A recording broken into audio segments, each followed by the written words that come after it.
In this video essay, I'll be using Richard Raskin's theory of 5 parameters for story design in short fiction films to compare these two films, The Gift by Carl Rinch and The Bloody Olive by Vincent Ball. These two films lend themselves to this theory very well, but for varying different reasons, which outline the versatility of the theory itself, as well as showing how well the theory can be applied to make and analyze short films. Raskin's theory says there are 5 important parameters needed to design a good story for short films. They are causality and choice, consistency and surprise, image and sound, character and object, and simplicity and depth. Causality and choice is used rather effectively in The Gift, as there are 3 main decisions made in this short, and each of those decisions have a direct impact on how the film progresses. The 3 main decisions made in this film are this man killing this man, which then causes the robot to chase after him, the robot stealing the unicorn, which then causes the police to chase him, the robot dropping the unicorn, which then causes the boy at the end to find it. These 3 decisions are integral to the story as they move the story onward and keep the action moving. However, they also raise questions in the viewer as to why the unicorn is so important. However, in The Bloody Olive, causality and choice is not as important in terms of the story, but is instead quite important in creating humour in the viewer. The Bloody Olive uses choice in the way that the characters make the most absurd and bizarre choices to progress the story, and that there's so many choices that it no longer becomes important to the viewer what choices are being made or why they're being made, but instead more important how the choice is carried out, and as they find out more and more inventive ways to kill each other. Consistency and surprise is done especially well within The Bloody Olive, as the characters will keep coming back to life after they're being murdered on screen. This creates surprise in the audience at first. However, after this becomes a recurring theme within the film, the audience in turn starts to wait for how the character is going to come back to life and in turn murder the other. This shows that the film is in turn consistent in its inconsistency, and the payoff within this works. As at many points the viewer may believe that finally their character has actually been murdered, only for them to come back to life unexpectedly again, once again surprising the audience when they believe they have finally figured out the film. However, The Gift, being more conventional, uses consistently and surprising its characters, with them all consistently wanting the unicorn and are all willing to do anything to keep it.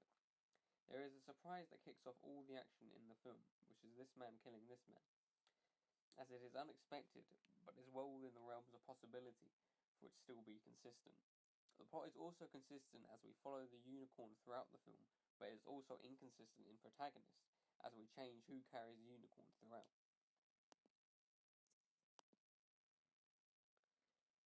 Image and sound is used very effectively within The Gift to create the idea of a futuristic dystopian Russia.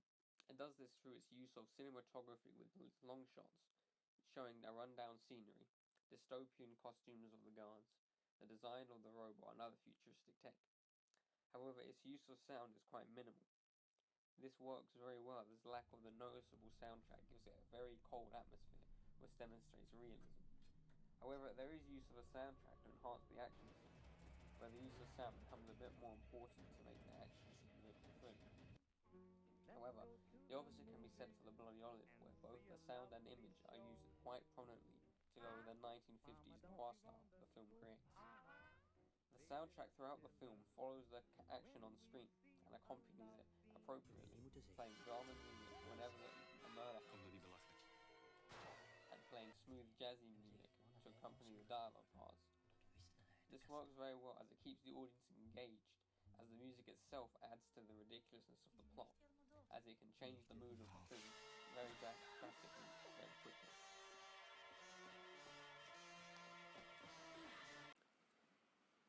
Characters and objects are used unconventionally in The Bloody Olive, as the characters are changing constantly, as they keep revealing they were undercover as different people all along.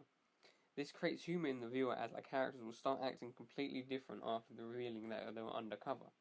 Objects are also used in the way that the viewer will keep guessing what weapon is going to kill the next character, and also keep guessing how the character will use objects to come back to life.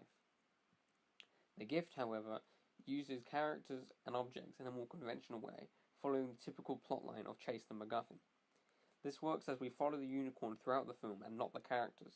The characters do have a big effect on the viewer, as instead they create this mystery around the unicorn. The film's main focus is on the object, as the film both starts and ends with it, and is the only truly consistent thing in the film.